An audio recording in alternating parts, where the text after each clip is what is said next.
ایک مولا علی تھے کہ جنہوں نے یہ کہا تھا کہ دنیا والوں جو پوچھنا ہے پوچھ لو. کسی نے علی سے پوچھا علی اتنا بڑا دعویٰ کر دیا، اتنا بڑا دعویٰ کر دیا، یہ تو آج تک کسی اور ابو بکر عمر جیسے صحابہ نے نہیں کیا، علی آپ نے اتنا بڑا دعویٰ کر دیا. علی نے فرمایا دعویٰ کر دیا ہے لیکن اس دعوے پہ اپنا مان اور غرور اور تکبر نہیں ہے. فرمایا کہ اس دعوے کی بنیاد کی نسبت مصطفیٰ ہے صلی اللہ علیہ وسلم. فرمایا اپنا کمال نہیں ہے. فرمایا کیا کمال ہے؟ فرمایا اللہ نے جو علم کے سمندر مجھے عطا فرمایا ہے نا، اس کے پیچھے کمال میرا نہیں ہے، کمال مصطفیٰ کی اس گھٹی کا ہے، اس گھٹی کا کمال ہے کہ جو مصطفیٰ نے مجھے بچپن میں عطا فرمائی تھی. مصطفیٰ کے جواب دہن رب کائنات کا میں جب میرے سینے میں ابھرا، اللہ تبارک و تعالیٰ نے کائنات کی سارے علم عطا فرما. پھر ابو بکر جیسا آدمی جب حکومت سنبھالتا ہے تو وہ کہتا ہے کہ میں کامیاب تب ہوگا جب میرا بشیر والا علی ہوگا. پھر جب حضرت آدم امیر المومنین بنتے ہیں تو وہ بھی کہتے ہیں کہ یار میری کامیابی کا راز جو ہے علم کا سمندر میرے پیچھے جو سہارا بن کے کھڑا ہے وہ حضرت علی مولا علی شیر خدا. بلکہ حضرت فاروق اعظم نے تو اتحاد کر دیا.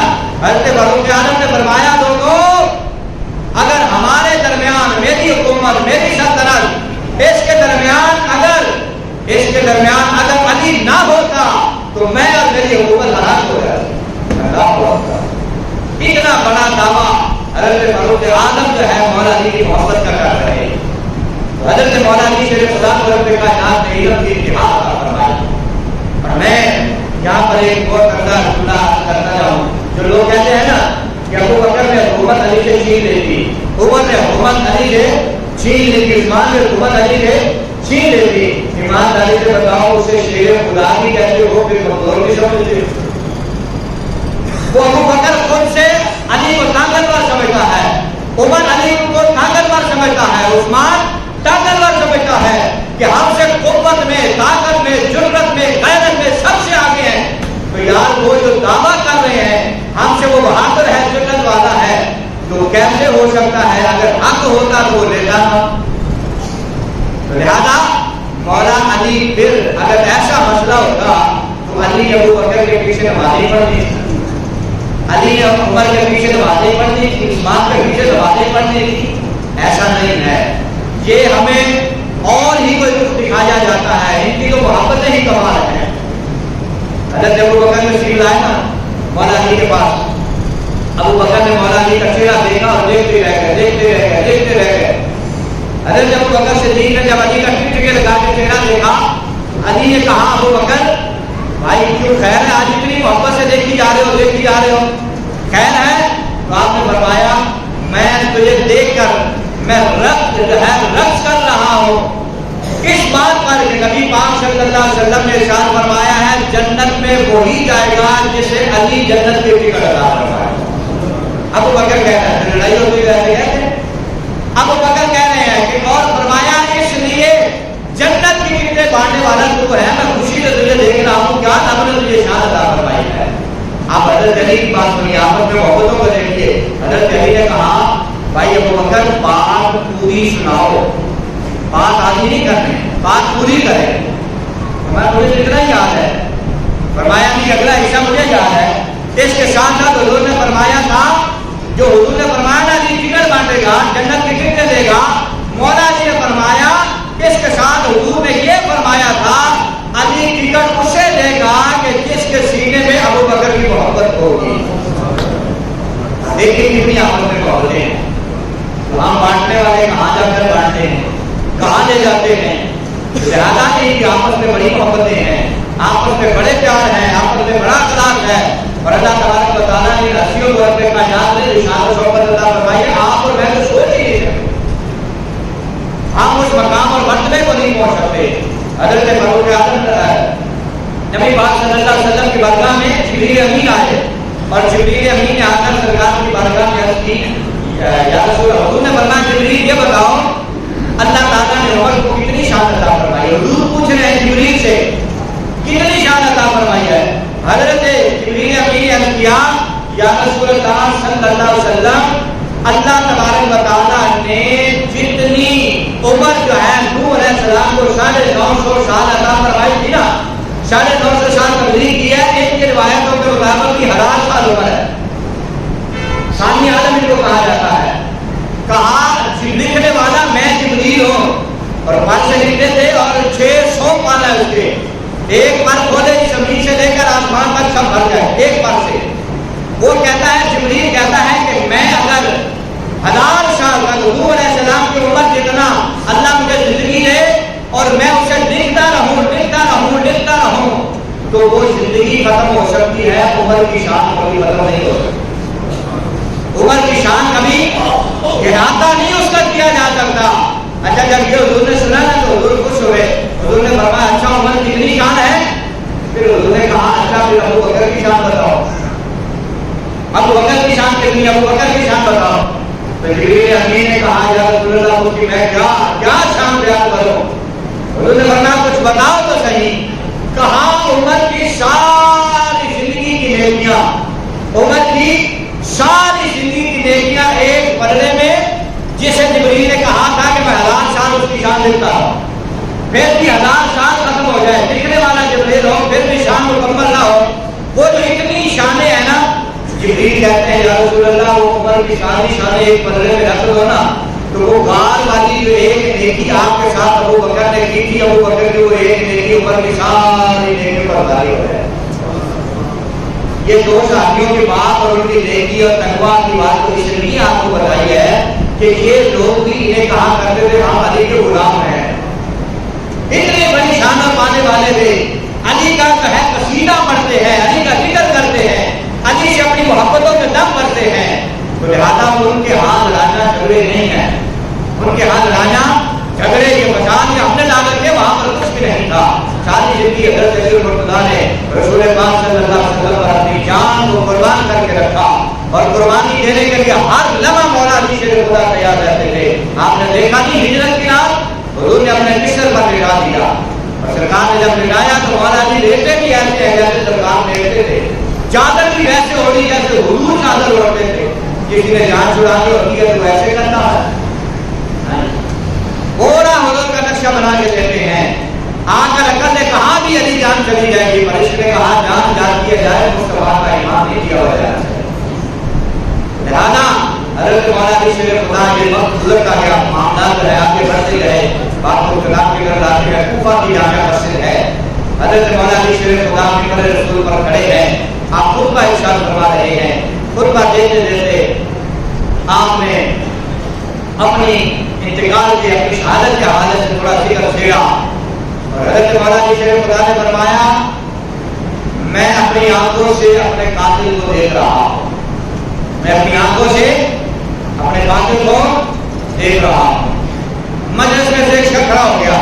ورنہ کیا امیر المومنین جناب اگر اپنی آنکھوں سے اس قاتل کو دیکھ رہے ہیں، حکومت آپ کی، سلطنت آپ کی، امیر المومنین آپ، اور آپ کی سلطنت میں رہتا ہے، تو جناب ایک شخص کھڑا ہو کے کہنے لگا آپ مجھے عادت دیں اس کی ابھی گردن اتار دیتے ہیں. وہ آپ کو قتل کرے جب آپ کو پتہ چل گیا ہے اور آپ امیر المومنین بھی ہیں اور آپ کے خلاف وہ بغاوت کرنے والا ہے، تو آپ جو ہے ابھی اس کی گردن اتار دیں. مولا علی شیر خدا نے فرمایا تم بیٹھ جاؤ، تم بیٹھ جاؤ. آپ نے جمعے کا خطبہ مکمل کیا، اور مکمل کرنے کے بعد جب مسجد سے نکلے، کوفہ کی جامع مسجد سے نکلے، تو آپ کے غلام نے کہا حضور اگر واقعی آپ جانتے تھے کہ وہ بندہ بھی رہتا تھا تو آپ کو کل نہ گزرے، مجھے اجازت دے اس کی گردن میں اڑا دوں. حضرت مولا علی شیر خدا مسکرائے، اور آپ جب مسکرائے تو کہنے لگے حضور آپ بتائیں تو صحیح وہ شخص ہے کون جو آپ کا قاتل ہوگا. حضرت مولا علی شیر خدا نے فرمایا جمعے کے اس مجمع میں ایک بندہ کھڑا نہیں ہوا تھا جو کہہ رہا تھا کہ اس کی گردن اتار دی جائے. مولا علی نے فرمایا وہی بندہ میرا قاتل ہوگا. وہ اس طرح سے بھی کرتا ہے یار. اتنی جو ہے اللہ نے علم بھی عطا فرمایا، اور بندہ بھی سامنے ہو اور پھر بھی بدلہ بھی نہ دے، اور پھر وقت سے پہلے اسے جو ہے موت کے گھاٹ اتارا جا سکتا تھا. حضرت مولا علی شیر خدا رضی اللہ تعالیٰ کے بعد کے یہاں آئے. آپ نے کبھی حضرت امام حسن کے گھر جا کے سوتے تھے، کبھی اپنی بیٹی کے گھر سے سوتے تھے، کبھی حسین کے گھر جا کے سونا. اور جب آخری رات آپ کی آئی تو حضرت امام مولا علی شیر خدا رضی اللہ تعالیٰ نے سوئے، مقدر کا ستارہ چمکا نبی پاک صلی اللہ علیہ وسلم نے خواب میں دیدار عطا فرمایا۔ 16 رمضان المبارک ہے، نبی پاک 17 کی رات آ چکی ہے، نبی پاک صلی اللہ علیہ وسلم نے دیدار بھی کروایا، حضور نے فرمایا علی تیار ہو جاؤ۔ کہا یا رسول اللہ آپ کے کلمہ پڑھنے والوں نے بہت تنگ کیا ہوا، انتہا کر دیا ظلم و ستم کی، وہ گفتگو کلام لمبا ہے، وقت ہمارا پورا ہو گیا ہے۔ حضرت مولانا شیر خدا نے حضور کی بارگاہ میں رو رو کے کہا یا رسول اللہ آپ کے کلمہ پڑھنے والوں نے زمین کو تنگ کر رکھا ہے اور میرے لیے جو ہے مصیبتیں کھڑی کر رکھی ہیں۔ حضور صلی اللہ علیہ وسلم نے فرمایا علی بتاؤ دنیا میں رہنا چاہتے ہو یا ہمارے پاس آنا چاہتے ہو؟ تو کہا یا رسول اللہ بس اب دنیا میں نہیں رہنا چاہتا۔ حضور صلی اللہ علیہ وسلم نے فرمایا پھر تیاری کر لو۔ حضرت مولانا نے صبح جب آپ کھلی، حضرت مولانا نے نماز فجر سے پہلے آپ نے لوگوں کو اٹھانے کے لیے آپ نکلا کرتے تھے، اور آپ جس گلی سے بازار سے گزرتے تھے آواز دیتے آتے تھے کہ الصلاۃ خیر من النوم، آؤ نماز کی طرف، آؤ نماز کی طرف، اور آپ نماز کے لیے آ رہے تھے اور اندر کی کیفیات ہلچل مچی ہوئی تھی، اور آپ نے لوگوں کو اٹھاتے اٹھاتے جب جامع مسجد کوبہ کے قریب آئے واحد تالاب تھا، اس تالاب میں روایات میں آتا ہے بطخیں تھی، روزانہ آپ ان بطخوں سے باتیں کرتے تھے، وہ آپ کے قدموں سے چمٹ جاتی، آپ سے محبت کرتے تھے، کبھی آپ کے آگے ہوتی تھی کبھی پیچھے دائیں بائیں، آپ سے محبت کا اعلان کرتے تھے۔ آج جب صبح کے سویرے میں آئے تو وہ بطخیں آپ کے قدموں میں گر رہے تھے۔ مولا علی فرماتے ہیں ان بطخوں کے جانوروں کی آنکھوں میں بھی آنسو تھے، ان کو بھی پتا تھا کہ آج ملاقات مولا علی سے آخری ملاقات، وہ جانور بھی ہو رہے تھے۔ مولا علی شیر خدا نے بعض روایات میں آتا ہے کہ تہجد کے لیے تشریف لائے تھے، بعد نے کہا کہ وہ نماز فجر کے لیے آئے تھے، اور آپ جو ہی مسجد میں آئے اور آپ نے اللہ اکبر کی تو جو ہے آگ کے ہی سبوں میں کھڑا ہوا وہی بات جو ہے وہ وہاں کھڑا تھا، اس نے چادر کے نیچے جو ہے تلوار رکھی ہوئی تھی، اور وقت حضرت مولا علی کے سر پر وار کیا، اور جو ہی بات آیا اور حضرت مولا علی کا سر مبارک خون سے بھر گیا، آپ کی داڑھی مبارک خون سے بھر گئی۔ جب آپ کی داڑھی لال ہوئی خون سے اور آپ نے داڑھی کو پکڑا اور جب دیکھا تو اس سے بات کا فرمان یاد آ گیا کہ میرے آقا نے فرمایا تھا علی جب تیری شہادت ہوگی تیری داڑھی خون سے بھری ہوگی، تیری داڑھی رنگین ہوگی، خون سے بھری ہوئی ہوگی۔ حضرت مولا علی شیر خدا رضی اللہ تعالیٰ عنہ وقت نے بات کیا، اور اس وقت فوری طور پہ حسنین کریمین کے پاس سے اور دیگر صحابہ کرام بھی سرکار کو غلام تھے، انہوں نے پکڑا اور مارنا جب چاہا تو حضرت مولا علی نے فرمایا نہیں نہیں نہیں، اسے مارنا نہیں ہے، اسے ٹھنڈا میٹھا پانی پلاؤ، ہم اپنے جو ہے قاتلوں کو مارتے نہیں ہیں، ان کے ساتھ ہم کو محبتیں بانٹتے ہیں۔ تو لہٰذا پھر جو ہے 17 کے بعد 18 29 30 اور 21 3 دن جو ہے آپ عدالت میں رہے، اور 21 رمضان المبارک کو یہ اسد اللہ الغالب یہ شیر خدا جو ہے اس کائنات سے جانے کا وقت ہوگا، ہو گیا، اور حضرت مولا علی شیر خدا رضی اللہ تعالیٰ عنہ کی شہادت ہو گئی۔ مسجد میں ولادت حیدر کی، مسجد میں ولادت حیدر کی، اور کعبے میں